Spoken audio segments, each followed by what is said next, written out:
Welcome to KX on the Go. I'm Tyler Flipson. A man who worked as a nurse in North Dakota is now facing more criminal charges after he's accused of inappropriately touching minors.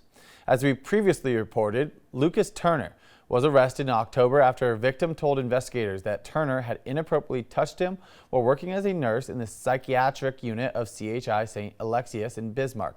In a court filing obtained by KX News in October, a parent of another victim told investigators that her child also reported inappropriate touching by Turner while being treated at the hospital.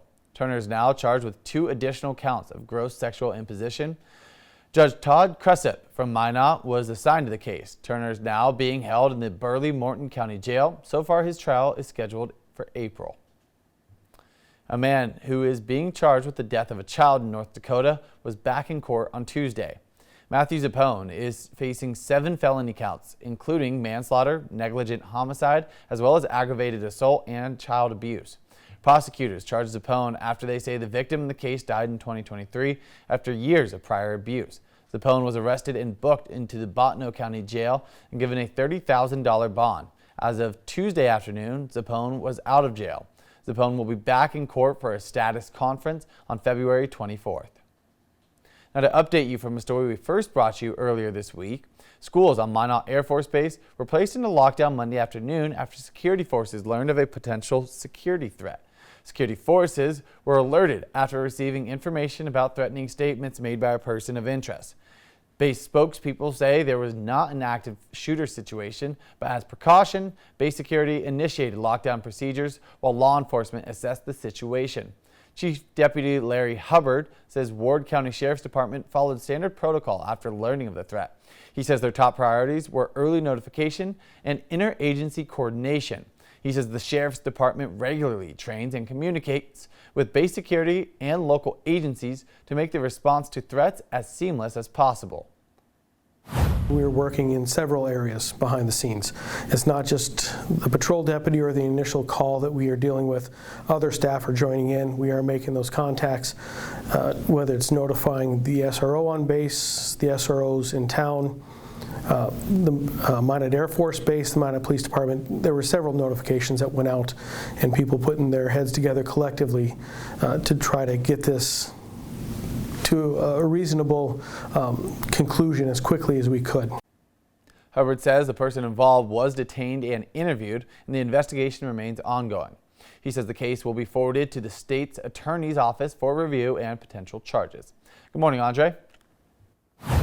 And good morning to you too, Tyler. And here in the great city of Watford City, we're seeing a little bit of that patchy fog this morning, but otherwise we're seeing those quiet conditions here across our Watford City area with a temperature of 28 degrees and the winds out of the south at 6 miles per hour and a visibility of 9 miles. But as we head over into our Williston area, we are seeing that foggy conditions too at times with a visibility at 2 miles and the temperature is at 27 degrees with winds out of the south at 10 miles per hour.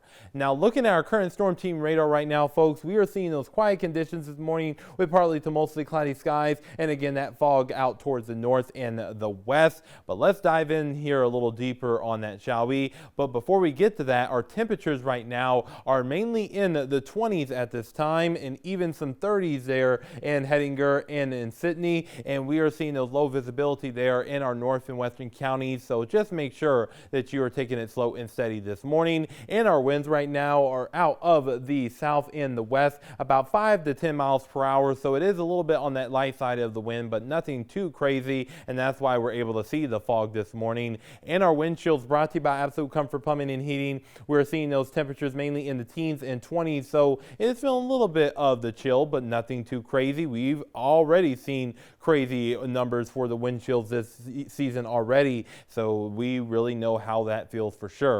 Now we have our area of high pressure that's set up stage here over the next couple of days, and this is going to allow for us to see those well above average temperatures as we progress, not only for today, but especially as we head into our Thursday. So that's something we'll be paying close attention to throughout this time period. Now our highs for today will mainly climb up into the 30s and 40s, so it is going to be relatively above average for this time of year, about 10 to 30 degrees above normal in most locations. So really enjoy that while you can. And we will continue to see those conditions as far as breezy winds throughout the day today, about 15 to 25 miles per hour, maybe some isolated 30 miles per hour at times, but nothing too outrageous. This is more of a typical North Dakota fare when it comes to the winds. Once we get into tonight, temperatures will drop on down into the 30s and maybe even some 20s there in the Medina area. So we're going to be watching that very closely. And then once we get into our Thursday and Friday, we're going to see a cold front push on through, and that is going to allow for us to see a north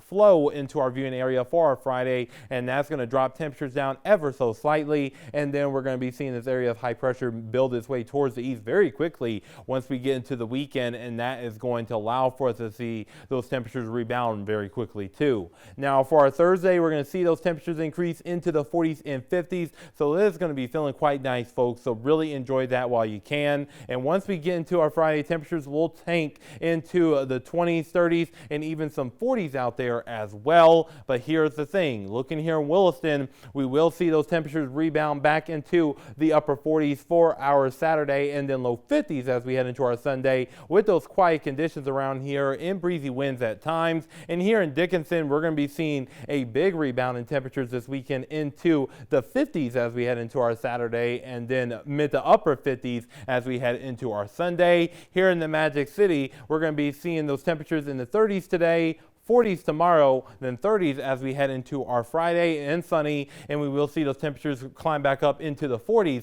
as we head into our Saturday and Sunday, and continuing into our Monday as well, been dropping back down into the 30s on Tuesday. And that same thing goes here in the capital city too, but with 50s for Thursday and 50s for our Sunday and Monday. So Tyler, this is feeling quite nice for this time of year in North Dakota at all places. I couldn't agree more, Andre. Thank you. And thank you for watching KX on the Go.